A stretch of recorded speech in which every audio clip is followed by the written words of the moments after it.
Hey, Margie here. You ready to delve into some natural approaches to osteoporosis that work? Well, if so, you are in the right place because our special guest today is Debi Robinson. And Debi is a yoga therapist and health coach who specializes in working with clients with osteoporosis and bone loss. At 51, she had a total hip replacement, which gave her the insight and foresight of what it's like to have a body that's weak, broken, and gets in the way of living the life you want to live. But now she guides those she works with to transform their bone health through daily movement, a nutrient dense diet, and learning to manage stress to stop the breakdown in your body and calm your mind. She is certified to teach yoga for osteoporosis, and her focus has been on teaching the tools of yoga therapy to counter the functional loss we experience as we age, and especially bone density loss in osteoporosis. In today's talk, we look at some of the most common causes of osteoporosis that Debi sees and what specific labs she orders to help her clients, what's working, and she even tells us two great bone nourishing seeds we can add to our diet. There's so much we can do to improve our bone health, and Debi inspires us to get started in this interview. So stay tuned. Welcome, Debi. I'm really, really happy to have you here on the podcast. I think you have so much great information that I'm really excited to have you share with everybody. So welcome. Thank you. And thank you for having me. I'm really excited to be here as well. What I love is that you really work with people with osteoporosis and you're in the trenches. You're dealing with this. Well, you're dealing, a lot of people have some patients, but you're dealing with this all the time. And so I think what would be really interesting to share is what trends you've noticed. Since you're really delving in, you're doing labs, you're really looking at root causes, and you're really looking at all the factors that can be really at the source of bone loss. So I'd love for you to share what you've seen from all your experience. Yeah, thank you. Well, it's like going below the surface. It's like an iceberg. And when you go below the surface and you realize that there's an intricate dance with bones, with not only thinking of that from a physical sense and our ability to move, but when you go into the actual process of bone remodeling or building, so bone loss versus bone remodeling, there's multifactorial. And so when you start to go deeper, you start to realize that. And what I've noticed over the years is that it used to be that we thought that somebody would get older, they go through menopause, lose their hormones, and part of the natural aging process, bone loss is part of that, leading to osteopenia, then osteoporosis. Well, that would be called primary osteoporosis. What I'm noticing more often, though, is called secondary osteoporosis. And these are other factors that are contributing.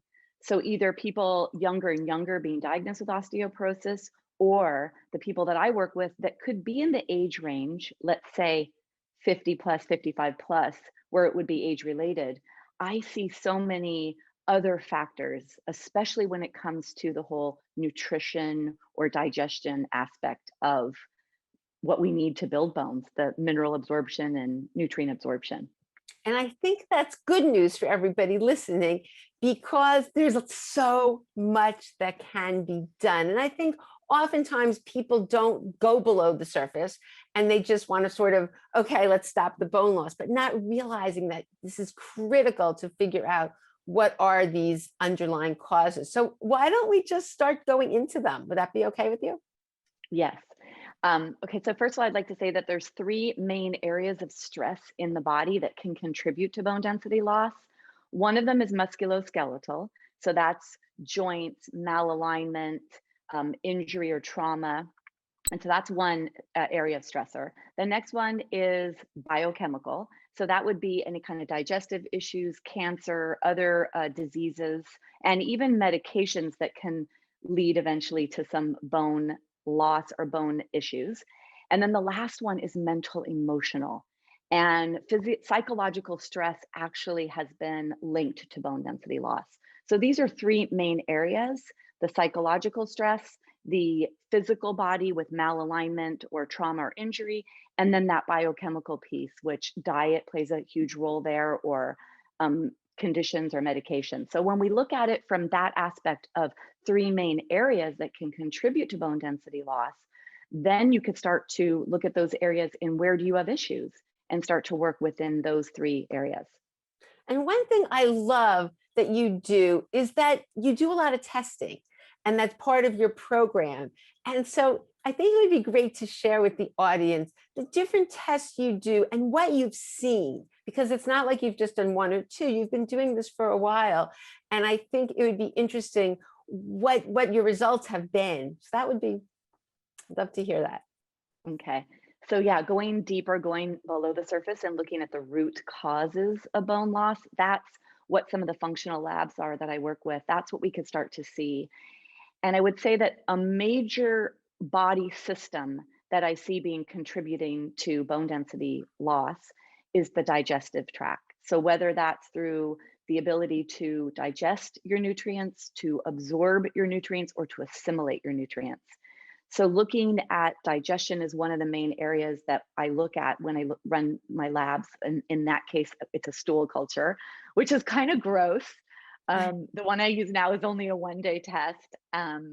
When I've run it on myself a couple of times, the lab we used to work with, we had to do 3 days of the test. But it's so amazing to see what's going on in your gut. And the gut is like a garden, and you want to grow flowers and not weeds. And so when you start to see what your garden looks like, and are there bugs there? Are there weeds there? You could start to balance and harmonize your gut, which will then allow your body to digest food properly, absorb, and assimilate. And that becomes the building blocks for bone tissue. So we need to have the ingredients to build the bones. And so that's one lab I run. Well, can we just stop there for a Oh, second? Because yeah. I think this is so important, because they're doing more and more studies and showing that the microbiome and the bacteria, there's a huge relationship with osteoporosis, as well as so many other health conditions. I mean, this is just exploding in terms of research and how critical this piece is. And so in the stool test, what have you seen? Have you seen some similarities? Is this something that you see a large percentage of people are having, excess of bacteria that we don't want? And what are you seeing? I would love to know. And I'm sure everybody's interested. Yeah, you see dysbiosis, you see an imbalance, and we test for many different items, different relationship with the items. There's one bacteria that up to maybe 50% of the population has, called H. pylori. And there's still, I don't want to say the jury's still out, but there's articles that say that when this is present, maybe it's harmful, maybe not. You correlate lab results with symptoms. So it's not just that I run functional labs and say, oh, look, we found this is what's happening.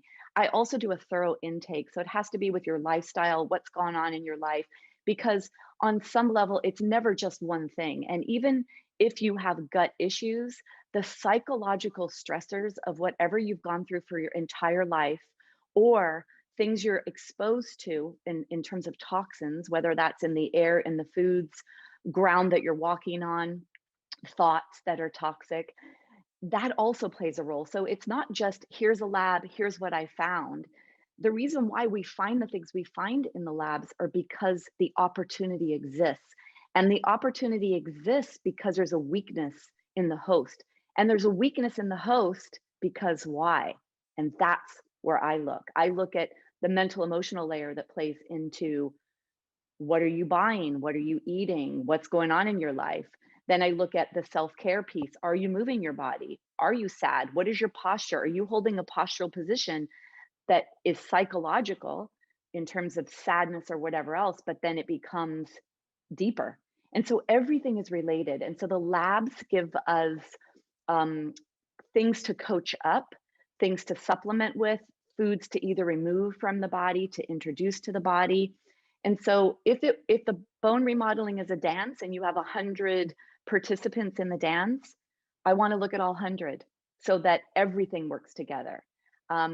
So it's really about the dysbiosis that we see in the labs that gives me the ability to then say, okay, take this. And then of course, if I see an opportunistic, like any kind of parasites or bacterias, there is a process where we need to remove them, because them living inside of you is going to contribute to not just bone density loss, it's many issues that are going to be affected. So yeah, we find the bad guys, we get rid of them. And then you supplement with all the good things. But have you been seeing with your patients who have osteoporosis, have you been seeing a lot of dysbiosis? Yes. Yes, and a lot of mineral imbalance. And the mineral imbalance is huge. So the hormones, when one thing is off, everything is off. And when everything is off, it can't function. So it's not pinpointed to one thing, but yes, there's a lot of dysbiosis, a lot of digestive issues with people with osteoporosis. Some of those are medications, whether you were taking steroids, whether a lot of people have digestive issues, and then they're taking a lot of digestive PPIs, protein pump inhibitors, to stop the digestive juices from actually digesting. Well, let's just stop there. For anyone that doesn't know, want to just tell everybody what that is. I think a lot of people know what that is, but just tell them about, because that's a huge relationship with osteoporosis, the PPIs. Oh, yeah, it really is. The PPIs, if people have digestive issues, they go and they get on a PPI, a protein pump inhibitor. And the thing is that what we're inhibiting, so the symptom is discomfort, right? So then the Band-Aid to manage that symptom is to stop the gastric juices in the first place. But we actually need the gastric juices, because the gastric juices are going to break down whatever it is you're eating into the form it needs to be in, to be absorbed through your intestinal wall, to be taken into the body, to be delivered to wherever it needs to be delivered to. And a lot of the nutrients for bone remodeling, calcium, vitamin D, phosphorus, the minerals, need to be broken down into their correct form and absorbed and then used for bone remodeling. So that is symptom management, to take care of the burning in your stomach or the burning in your throat. One of my clients recently that I was working with, she was talking about they did the endoscopy and they were looking at her sphincter, the muscle, or the sphincter muscle that stops the nutrients from coming out of the stomach back into the esophagus for that heartburn effect. And they were putting on, I believe, a ring or something onto the esophageal sphincter to manage that sphincter muscle from opening. But let's go below the sphincter muscle. Let's look at your gut. What's going on in your stomach? What's happening? Do you have H. pylori or something in the stomach that is not allowing that to be in harmony? And so it's not about managing the symptoms. It's not about taking something to get rid of the symptoms. It's about getting to the root cause and getting rid of why you have it in the first place. And so, yes. So important, yes. And the interesting thing is Dr. Wright looked at stomach acid, and he saw that people with osteoporosis, he found 90% of people had reduced stomach acid. So it's so, just like you said, it's so critical to break down. Okay, so we talked about dysbiosis, and that's really important with the stool testing, and you're seeing that with a lot of the osteoporosis, the people that you're working with. So that's huge. And it's also interesting, and it's sad, very sad commentary. I was with my family this past weekend, and my nephew was just saying how everybody, and even my brother-in-law is a GI, and not my brother-in-law, my brother is a GI. And we were just talking about how young people now, there's like a huge influx of young people, in their early 20s having so many stomach issues and problems. And I just think this is just going to go on and lead to so many things, including osteoporosis. So yeah, it's something that needs to be addressed. And I think it's wonderful how you're looking at everything. All right, so let's continue, because I think this lab piece is just something that people are interested in, and not everybody knows about all. We've talked about some on the podcast, but I like how you're putting it all together. So let's continue then. So we have the GI, we have the stool testing. Yeah, one thing I want to say about that, the really great thing about lab work is it really gives you a picture or a window in, and it gives you a place to start, a framework. Because if you see that you need digestive support, or rebalancing the gut with probiotics, or if you need to eradicate a pathogen of some sort, or rebalance, with yeast. Yeast is in our mucosal lining of our digestive tract from mouth to anus or mouth to vagina. That exists. And so it's not that yeast, when people have an imbalance of yeast, it's because it's opportunistic. And if it's an imbalanced environment, the weeds are going to grow. So the cool thing about the labs that I find is it kind of gives people the, oh, now I get it. Okay, now I see why. And then you're more likely to say, well, wait a minute. I need to be on this protocol for this next month or two because I know that I have this bacteria or this pathogen, or I have an imbalance of yeast. You're more likely to stay with something. And in the program that I am certified through, all of the protocols that we use are natural. So that's what I love about it, because I'm not really a pharmaceutical minded person. So when we find things, we use things like black walnut oil, oil of oregano, marshmallow root. We use all these natural products. We use a tea for one of the bacteria we find. We use a tea that it takes 1 year to harvest. It's an expensive tea because it takes them a whole year to harvest every root, every berry, every leaf and leaf or whatever that's in there. It takes a whole year for them to come up with this. So we use all these natural botanicals from around the world to rebalance and reharmonize your body. And when you have the labs and you see this, it makes people really stick to their protocols. Right. And then of Also, course the see other good results. thing, right? The thing is, this is what I see with osteoporosis. I'm sure you see the same thing, is that sometimes it's a blessing in disguise because you get this diagnosis and, oh my gosh, people are ready to pull their hair out. But then all these other issues they've had their whole life, now you have to address, or now this is forcing you to sort of open up and see what could be causing it. And then you get rid of, you've never felt better. Am I right? Like you figure out, oh gosh, I don't have to have the constipation, or I don't have to have the belching and bloating, or whatever it is. Other things get better in the eczema, etc. And so, yeah, so it's just such a win-win in so many ways. Once you're feeling better and look back. And then when do you repeat that? When do you repeat the stool test? How often do you It, usually check that? well, it all depends. It depends on what we find. It depends on what we're managing. And so it all depends on how often you need to do that. I wanted to say one thing about what you were speaking about with the younger people getting more and more digestive issues. Yeah, And I would say that many, I don't even know what percent to put it on, many people have digestive issues coupled or partnered with other issues, and especially with osteoporosis. There's a single cell between the inside body and the outside body. From mouth to anus, mouth to vagina, or mouth to anus, really, that is a single cell wall, your whole intestinal tract. And it's lined with the nervous system. So when you start to uncover things that are going wrong in your body, right? You get that, like you said, it's a blessing in disguise, or maybe you didn't use those terms, but you get this yeah. diagnosis. It gives you an opportunity to heal yourself on so many deep layers. So when it comes to retesting, there's just, it really depends on what I find or what we Got it. find, so yeah. Okay, so let's move on. Okay, so we talked about the stool testing. So continue, because I think this is so fascinating, and it's not something that's typically done. It's just not. Yeah, It's not right. something that when you go to the doctor, the first thing, oh, you have osteoporosis, let's do a stool test. It's just not. Yeah, so that's going to give us a lot of indication of the gut function. And then partnered with that, I would say also is a blood test that's for food sensitivities. And that's going to give you, because, inflammation is behind so many diseases, right? That the immune response, the body turning on its fighting capabilities or its healing capabilities. So we really, really want to manage or get to the root causes of inflammation. So when we do this blood lab, it tests for 170 food sensitivities, and not just food, things like acetaminophen, black pepper, dyes. And then we can see things you might not have even thought that you had a reaction to. And it's not an allergy, it's a sensitivity. It's a different marker that they look at.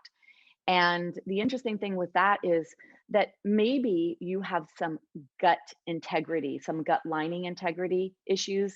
Depending on what's going on with you in your gut, maybe you've heard of the term leaky gut, right? People have that now, that's becoming more commonplace.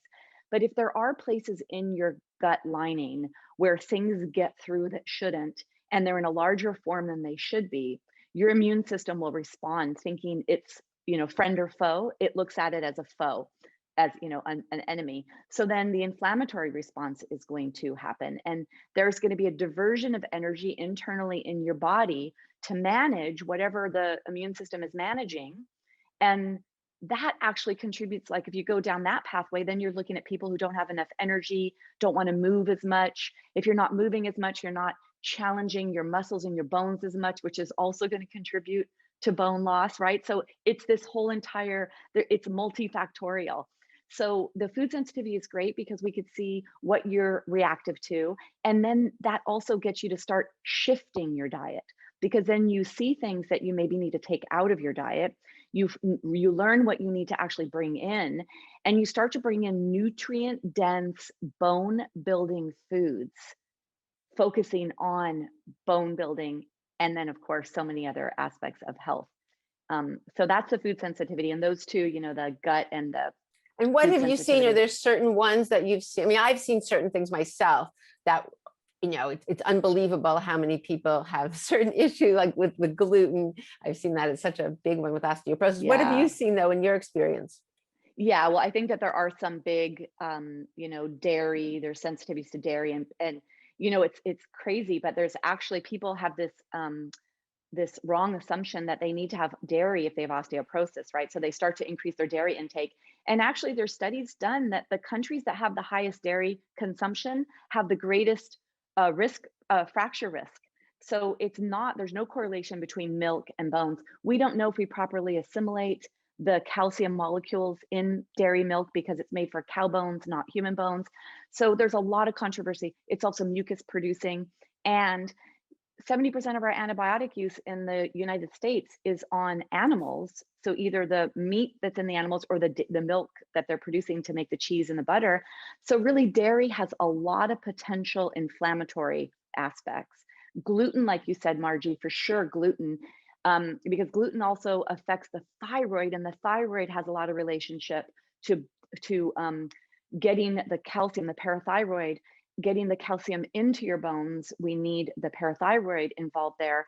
And so the thyroid is very affected by gluten, because gluten mimics thyroid.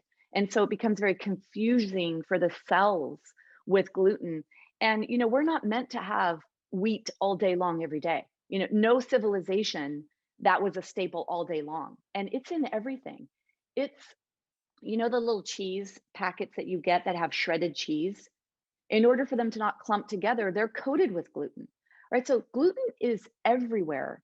And, there are people that are gluten, have celiac and really can't ever eat it. But then there's a lot of people that are sensitive.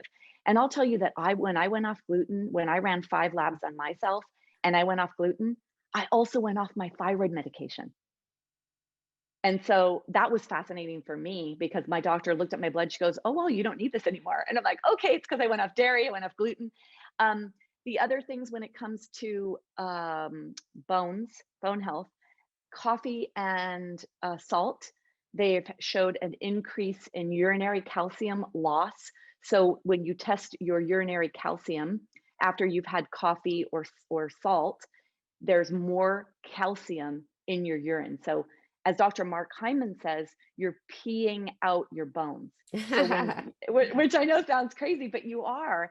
So when you think about it that way, the minerals that are in our bones are used for buffering us. They're used to keeping this acid alkaline state.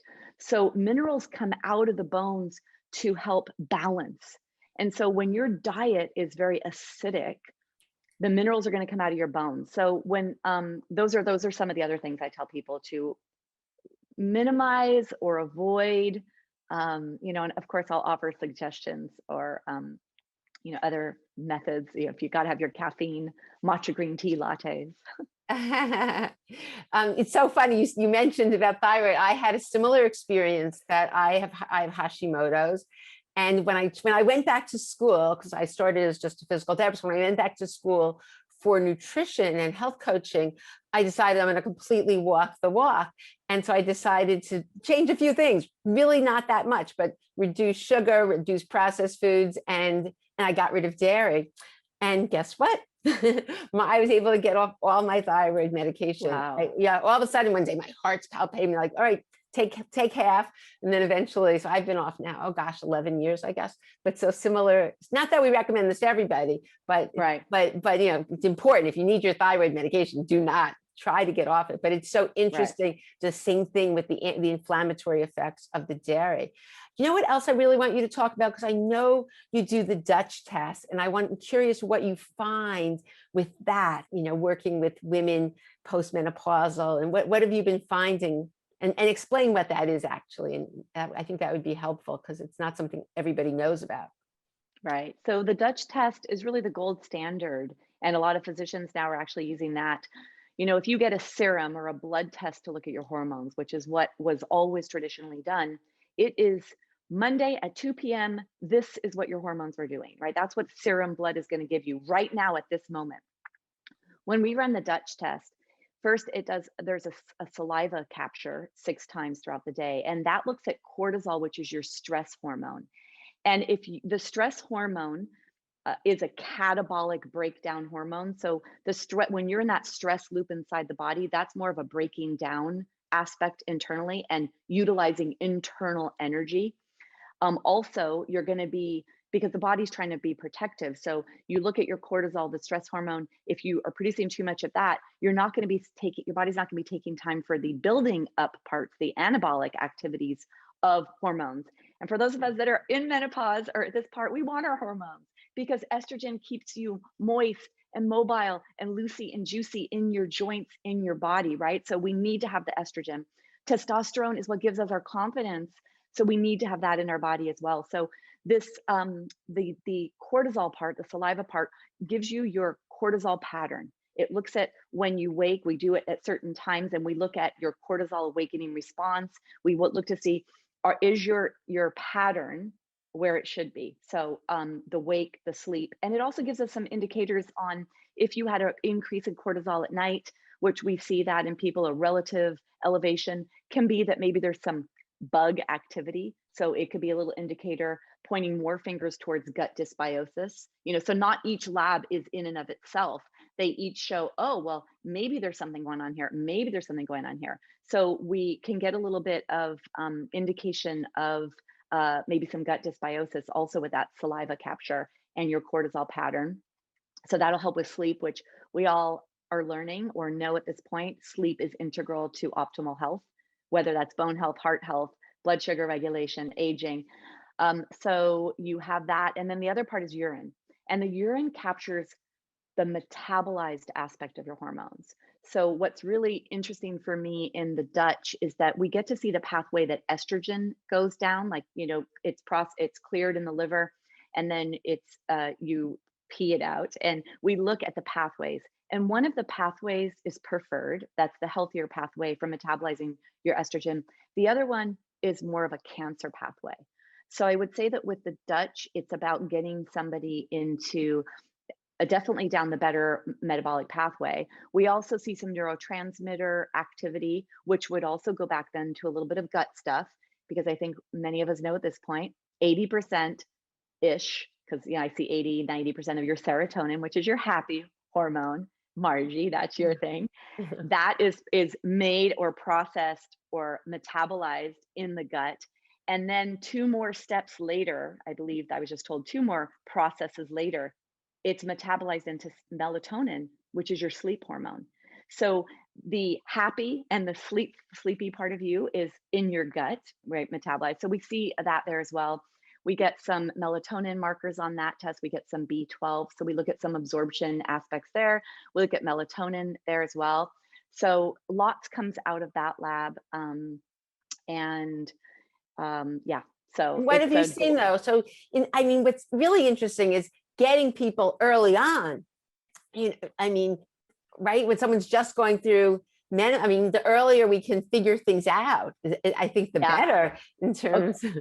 Right. So so when I find, I exactly. And it's the same thing with bones. It's the same thing with hormones, right? So it's easier to maintain what you have than it is to try to rebuild it.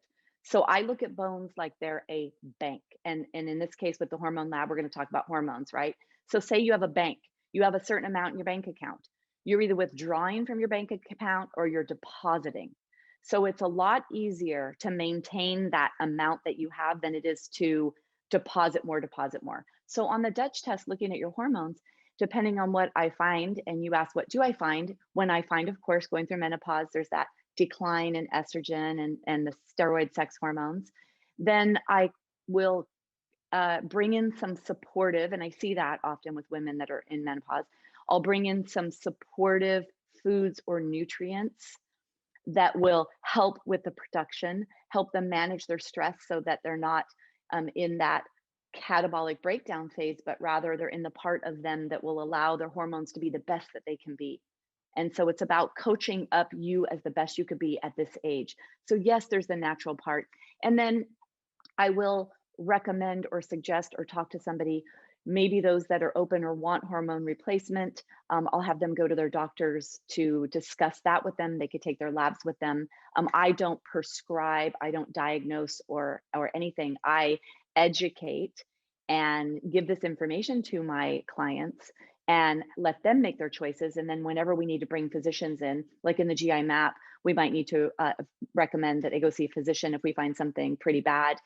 Also, whenever it comes to hormones and anything that needs to be prescribed, or if they are on medications, say that they're on digestive medications and they wanted to move away from that. So I also always, let the licensed professionals do their job. And I'm here to give you information, to give you options. My program that I'm in, it's not just all the work that I've done, it's everyone else in my program that I work with, the thousands and thousands and thousands of people that we've all worked with, that we collaborate on, that we have great supplements or recommendations, whether it's food or things that you could do. So yeah. Well, every single person who is listening is saying, wait, what are the foods? Can you share maybe a couple things that everybody listening that's helpful when you're going through with hormonal issues and reduced estrogen? Are there a few things you want to share with everybody? Yeah. Some easy Yes, things that everybody, easy things that really couldn't harm anybody. well, okay, so then that can't harm anybody. That's always interesting. Well, as wait, well, not that because we can't don't. harm. Yeah, that's Yeah, true. Food because can be, you're absolutely right, because food can either be the best thing in the world for someone, but the same food could be not. But just is there any, I know the cortisol is such a huge thing. And I know when people manage that and reduce their stress, and we can get into that more, that's going to really help the hormones. But is there anything else that you could share? well, yeah, and I just want to go back to something that was said. I don't know how many, when you and I were speaking about both of us going off thyroid medications because we were able to balance our metabolism and not need the thyroid medications anymore because we were taking out something that was disrupting our thyroid. So I'd like to say that it took me a while to be okay with giving up a lot of the things that I gave up. And often people have their heels in the sand, especially like coffee is one of them, right? Or people are like, "Oh, all I hear is like give up gluten or give up dairy." So people have their heels in the sand. What I would say is it's all about education and learning. So when you ask about foods, I will say with cortisol that coffee increases urinary calcium loss, which is you peeing out your bones. It's acidic. It also increases cortisol, which increases blood sugar, which increases insulin, which increases inflammation. So there's a pathway there. Now, there's plenty of articles you'll find about coffee and all of its benefits. And I will say that I recommend, and I do myself, coffee enemas. So I'm not bringing coffee in my mouth these days. I'm bringing coffee in somewhere else. And that's a whole other topic because coffee enemas have a very therapeutic value when it comes to opening up the ducts of the liver and the gallbladder, and it's great for detoxification. So that's but anyway, so I'm going to say a couple of things that are relatively safe. And I say that because there are some conditions where people can't eat some of these things. So of course, if you know that this is something you shouldn't be having, we know that omega-3s are really important for bone health. And the omega-3 family are typically in fish. And fish, and especially fish that are really fatty, can also have a lot of toxins, which are not good for bones. So if you are going to eat the fish to get the omega-3s, you want to make sure that those are cleanly sourced, wild, whenever you can. And I'm wondering at this point, with 7.4 billion people in the world, how long we can do that and how feasible that is for the majority of the population, because it becomes very cost prohibitive to eat fish that's clean to get the omega-3s. So there are some plant source or plant-based sources of omega-3s that I'd like to suggest. Flax seeds and flax seeds, you want to have them ground up, because in their whole form, you'll actually see them in your poop, because we can't break down the walls. We don't have the enzymes to break down plant walls. We have cell membranes, and plants have cell walls, and we are not able to break down that, which is why that becomes the fiber and the roughage for our feces. So I look at plants like it's a school bus. I'm very visual, Margie, and I teach very visual because I want people to really understand what I'm talking about. So let's say plants are like the school bus. We eat them, they come in our digestive tract, and then everything that needs to get on it to leave your body jumps on the school bus at whatever point it needs to. And then you poop it out and you get all that stuff out of you. Okay, so we don't have what it takes to break down the wall. So with flax seeds, better to have them in their ground form. You could put those in your smoothies, and many of my contemporaries or my colleagues in hormone health, in menopause, recommend flax seeds and powders for hormone balance. So that is something when it comes to hormone balance, and hormone balance is a part of bone remodeling. The other seed I would say is chia seeds, and that's also high omega-3s. But the other thing is the fiber, so the school bus component, the oil component for bone health. But I also want to say the mineral profiles are huge, because when you get a DEXA scan, they're looking at your bone mineral density, because your bones are your mineral bank. They house your minerals. And so you need to have the building blocks to build bones. So these foods, the flax seed meal, the chia seeds, are so high in the minerals we need, not just to build bones, but for all the body functions. And one of them in particular is magnesium, which is a very important mineral for us. So I'm going to say flax seeds. I'm going to say chia seeds. You can make chia puddings, put them in your smoothies. Better to hydrate them outside the body than inside. So they're very, I don't know what it's called. I think it's called hydrophobic. Hydrophobic, Hydrophobic, right? They absorb the water, right? But is it phobic or philic? Isn't the phobic like against, and one of them is for? So I can't remember which way to say that word. Like, right? So they absorb water, right? They absorb water. And we need to be hydrated. So, with fractures in osteoporosis, it's not just about how dense are your bones, it's what are the tissues that are pulling on them like. So if your tissues are, I like to say, you don't want to have beef jerky muscles or ligaments or tendons, because if you take a piece of beef jerky, you'll fray and crack it. You want to have a juicy steak. You want your muscles to be moist. So it's not just about drinking in moisture, it's also about eating wet foods.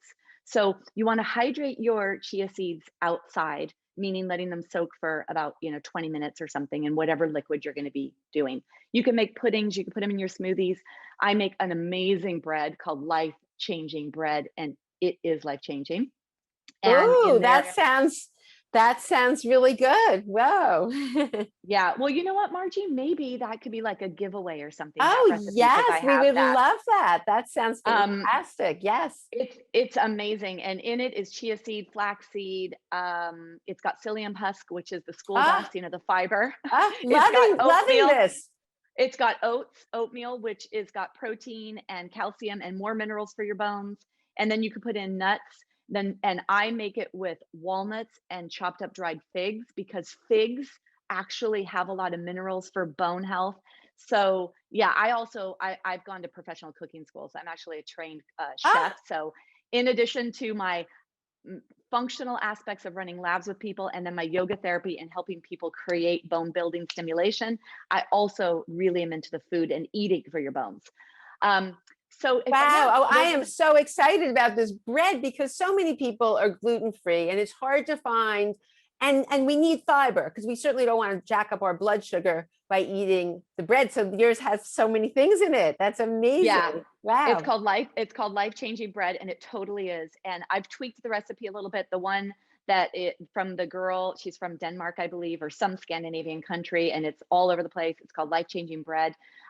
She starts hers in a silicone pan. I'm not a big fan of cooking in anything that I think could leach into my stuff. And psyllium husks in the bread are what gives it its density. Mm. And so, I make it and then I slice it. I have this great vegan butter that's cashew, nut, and coconut oil based that I use, or avocados with a little bit of seasoning. And avocados are so good for your bones as well. So it's like, feed your bones, don't pee out your bones, stress your bones in the right way by doing the physical movements you need, and then get to the bottom of what is taken away from what's withdrawing from your bones that you can't see, and coach that up or build that up. Wow, we could talk. We could talk for another hour. There's just so much to say. And oh, I love that. I didn't know that. I knew that you're a yoga therapist, and I know that you do all the, I know when you're very much into mind body, but I didn't know that you're also trained as a chef. Oh my goodness. I'm gonna have to explore. We're gonna have to discuss this in more detail, your recipes. But that's great that we'll share that with everybody listening, or we'll give them a link, or however they can get access to that, because that sounds great. That absolutely sounds amazing. Yeah, Something I think we can all use for many levels, because people always want a good substitution, and full of fiber is going to just help every area of your body, as well as the omega-3s. That sounds great. So I know there's so much more. We didn't even delve into the yoga or the mind body, but I think this was so important because, and why don't you, just before we end, just tell people that you've seen people get better. I think people like to know there's light at the end of the tunnel. So from because I've shared, many people who have gotten better throughout the podcast and good results, but why don't you just share quickly what you've seen? So what I've seen is that osteoporosis is a lifestyle disease. There's not one factor, there's many.